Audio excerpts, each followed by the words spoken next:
A beatificação do bem-aventurado Eustáquio completou 9 anos em 2015. O padre foi beatificado em junho de 2006, em cerimônia realizada no estádio do Mineirão. No dia 30 de agosto de 2014, a Paróquia Sagrados Corações recebeu o título de Santuário Arquidiocesano da Saúde e da Paz. Nesse dia é celebrado o Dia de Padre Eustáquio e o santuário tem uma extensa programação. Para falar sobre o assunto, nós recebemos o pároco e pró-reitor, Padre Marcos Vinícius. Padre Marcos, bem-vindo. Muito obrigado. Padre Marcos, como que o senhor vê esse primeiro ano do santuário?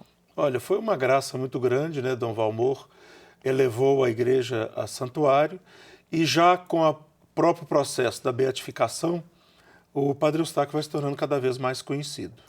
Uma paróquia que já tinha 72 anos, né, de história, 71 anos de história e foi elevada a santuário. A gente não pode esquecer que é um ano de santuário e décadas de história, né? É uma paróquia que teve a graça de ter o seu primeiro pároco um santo, né? Desde a morte do Padre Eustáquio, em 43, continuou, igual que em vida, o acúmulo de pessoas ali na igreja e a construção de toda a obra em torno do nome dele. Como que é essa devoção a Padre Eustáquio? Quem foi Padre Eustáquio? O que ele representa hoje para toda a Arquidiocese de Belo Horizonte e também para a igreja?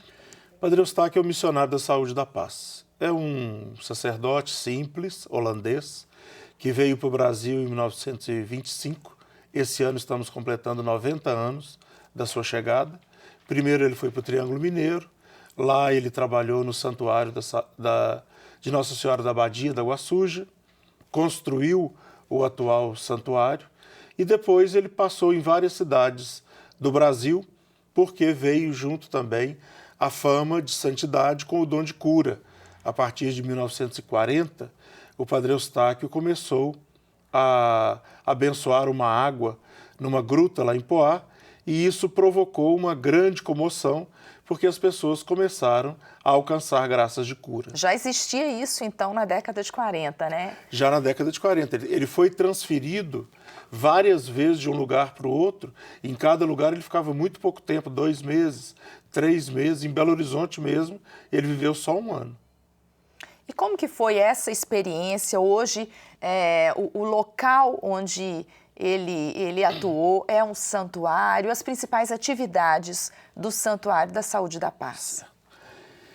Ele lançou a pedra fundamental e ele mesmo anunciou que não veria o final da construção.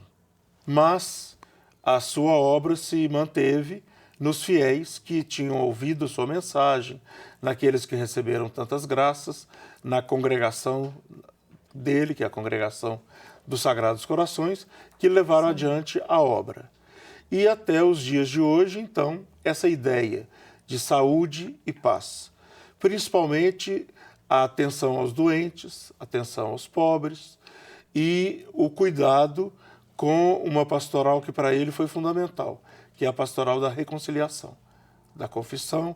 Ele chegou a passar 8, 10 horas por dia no confessionário. E na paróquia também dos Sagrados Corações não poderia ser diferente. A gente tem relatos, testemunhos, depoimentos. Já foi produzido um DVD sobre a história de Padre Eustáquio com essas pessoas e com casos maravilhosos e graças alcançadas pela intercessão de Padre Eustáquio. Todos os dias. É uma coisa impressionante. Nós temos lá, junto ao túmulo dele, um cesto onde nós recolhemos os relatos, os pedidos.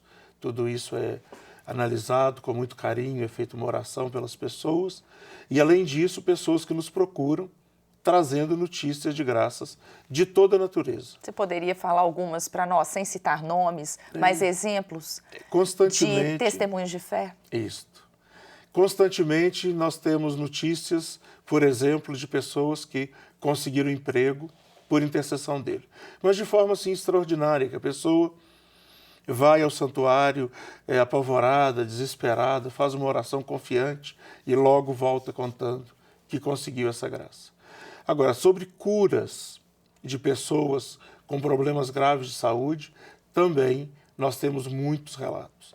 Temos casos recentes, por exemplo, de pessoas que estavam com câncer terminal e que, com a oração pelo Padre Eustáquio, conseguiram a cura. Temos a graça alcançada por uma família, por uma criança que estava com um problema gravíssimo nos rins e que já estava para ser operada. A mãe veio até o santuário, fez o pedido, a criança recuperou espontânea e naturalmente. E assim uma série de graças especiais, que inclusive algumas delas estão sendo encaminhadas para o Vaticano em vista da canonização. Vamos explicar um pouquinho para as pessoas. Hoje ele é um beato, Sim. né? Padre Eustáquio. Qual que é o caminho para essa canonização, para ele se tornar um santo? Sim. O mais importante no processo é que a Igreja reconheça que a pessoa viveu uma vida verdadeiramente santa, que é quando o Papa declara que, estudando a vida da pessoa, seus escritos e os relatos, a pessoa é considerada como um herói da fé. O venerável, uma pessoa que é reconhecidamente um exemplo de vida cristã. Isso aconteceu com o Padre Eustáquio, um pouco antes da beatificação, como é lógico. Em seguida vem o primeiro milagre, que no caso do Padre Eustáquio foi a cura do Padre Gonçalo Belém, aqui de Belo Horizonte, lá do bairro Colégio Batista, da Igreja São Pedro. O próprio Dom Serafim e Dom João pediram a Deus essa graça, a família do Padre Belém também, e ele foi miraculosamente curado de um câncer na garganta. Agora, então, a Igreja pede que, após a beatificação, haja um novo sinal de Deus com uma graça extraordinária. E é isso que nós estamos pedindo a Deus, recomendando às pessoas. Deus tem graças e graças, milagres para nos conceder. Então é preciso que nós peçamos a Deus e com essa graça o Padre Eustáquio será canonizado.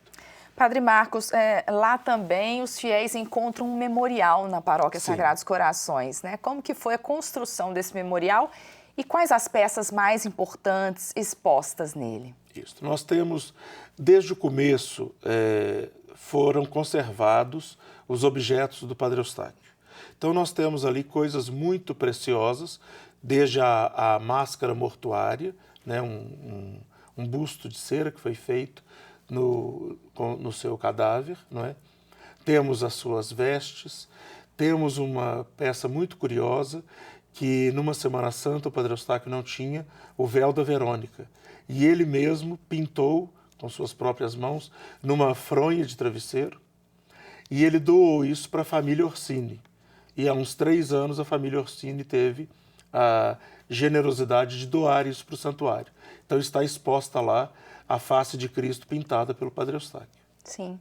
Imagino vários objetos pessoais dele, né? Livros, objetos de oração, de devoção, a cruz original lá do cemitério do Bonfim e muitas fotografias. Que pessoas fazem parte dessa história? Ou que nomes a gente pode citar, sejam relacionados à paróquia, ao memorial, à elevação ao santuário? Pessoas que lutaram por isso, né? Muitos nomes, né? Eu falei... Nesses 72 anos de história, né? O nome da família Orsini, né? Que inclusive também intercedeu junto ao prefeito da época, o prefeito Juscelino, para a doação do terreno. O próprio Dom Serafim e Dom João Rezende Costa, que Dom Serafim particularmente teve um papel extraordinário em todo o processo e ele teve a graça ainda depois no final da vida, tornando-se cardeal, né? Então Dom Serafim foi uma peça fundamental nesse processo. O nosso atual reitor, o Padre Sérgio, que quando era provincial foi quem lutou muito para que fosse adiante o processo, e Dom Valmor, que desde que assumiu a arquidiocese tomou inclusive como lema próprio o lema do Padre Eustáquio, saúde e paz. Sim, e a TV Horizonte também tem transmitido, né, as missas no santuário, sempre aos dias 30 de cada mês, né? Inclusive a beatificação foi transmitida pela TV Horizonte. E a TV Horizonte tem um papel importante também com a transmissão da celebração, sempre do dia 30 de agosto, né? Um importante momento de instrumento de evangelização, um momento das pessoas que não podem estar presentes, acompanharem também a celebração de suas casas, do seu trabalho. É muito importante, né?